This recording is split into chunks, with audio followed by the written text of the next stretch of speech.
first of all, I want to thank you for taking us into a world that no one ever gets to see. I mean, with your documentaries and your specials and the places your cameras have gone have been absolutely amazing. Well, thank you. It's not a bad job to have, actually. I guess not. And you get to wear all those cool clothes. Yes. Yeah. Well, it's a massive team effort, of course. You know, I'm just one of the many people, you know, one of the joys of doing these shows is actually you get to meet hundreds and literally hundreds of people around the world. The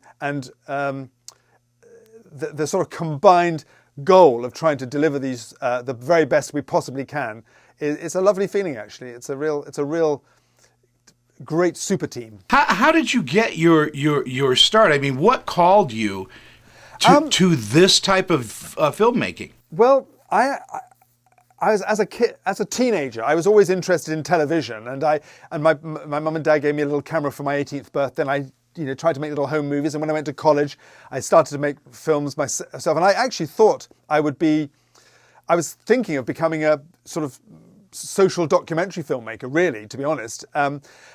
Although I studied the sciences and biology and was interested in natural history. And I started working for the BBC in that kind of world. But then I'd always also wanted to work with David Attenborough, and he was doing this series called Trials of Life, which at the time everybody said, and he said, was going to be his last series. I thought, well, if I'm going to work with him, I better flip well get on with it. So I managed to get myself on that series, which was back in the end of the 80s, 1987 till 1990. And I worked on that. And at the end of that, I thought, why would I ever want to do anything else than this? So I've tried to, and I have stayed in that world ever since, because it's just such an extraordinary thing to be able to do. And over those 30 years, I've worked with Sir David pretty much off and on for those 30 years, and that's been a big part of it as well. Being able to do these shows with him is the icing on the cake. Well, what a tremendous and joyous thing to do is to work with David Attenborough on anything. Yep. But let's talk a little bit about Dynasties, because what we do is in the series we follow 5 very important species. Yep. And how did you pick those 5 species?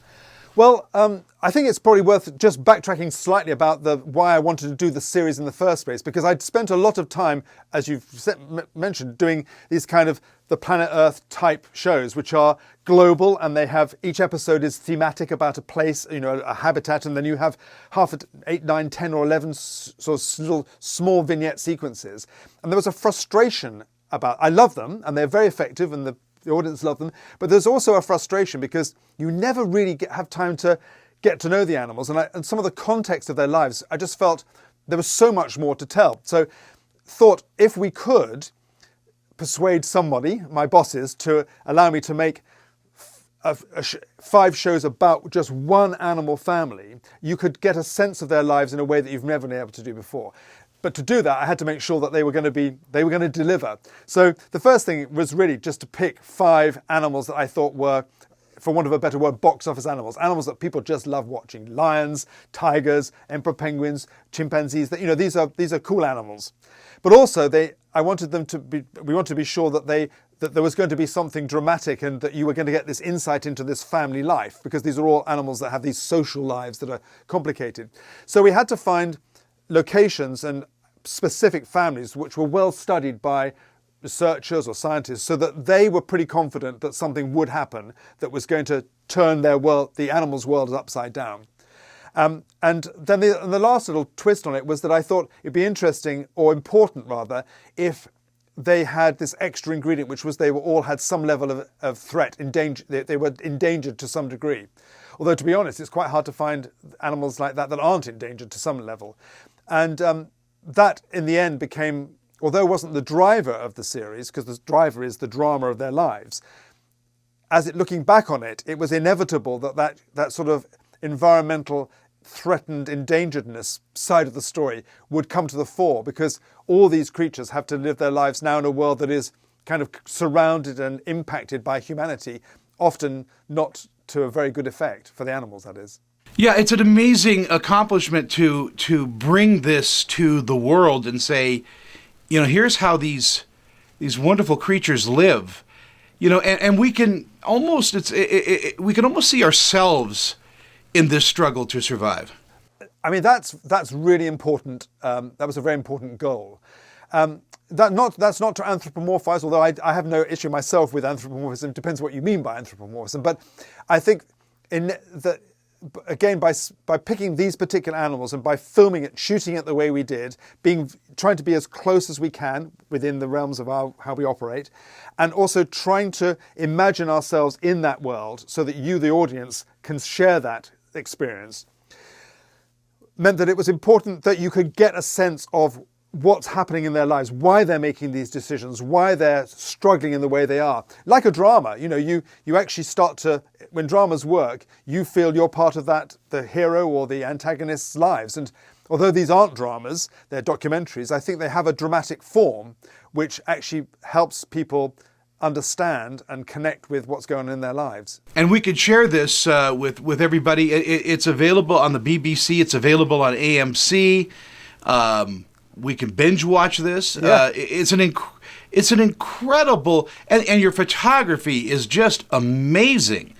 Well, thank you. I mean, I think the photography in this series is slightly different from what we normally do, in that you have to be always with the animal that your hero animals, your star animals. When we do other shows, sometimes you just think, well, actually, let's go off and do just some amazing, glamorous stuff hither and thither. You can't. You could do that sometimes, but most of the time you're concentrating on, because there's a moment might happen, and if you miss that moment, your story falls down. So it's a very intense type of approach for the photographers. Yet the technically what they did, I think, lots of moving camera. We try to make this feel quite cinematic. So you're with the cameras are not on the tripod; they're off the tripod. They're handheld. They're on stabilized cameras, so you feel you're in their world all the time, so that you get that extra sense of intensity and connection. It is an incredible feat to do, and again, I know our time is short. Thank you so much for your time this morning. I really do appreciate it. I think I was just going to say, over 30 years I've been doing this for 30 years. I think this is the series I'm most proud of all the things I've ever done. Well, I'd love to go on your next one with you. I'd love to be just an observer and see how the crew works, how you work. There is a kind of a ballet of technical expertise involved in all of this. Well, what was really lovely about this was that when the word got out that we were doing this series, the top photographers in the world were literally queuing up outside my office to do this, because they knew this was a unique opportunity to work with the directors we'd chosen to work on this, and to tell these stories. This was a unique opportunity which nobody really has had the time, the resources, and the backing to do. So we were lucky. We did have the world's best on it, so I'm glad it shows, because they are amazing. The show is called Dynasties. Mike, thank you so much for your time. It's been a pleasure. Nice to talk to you, Tony. See you soon.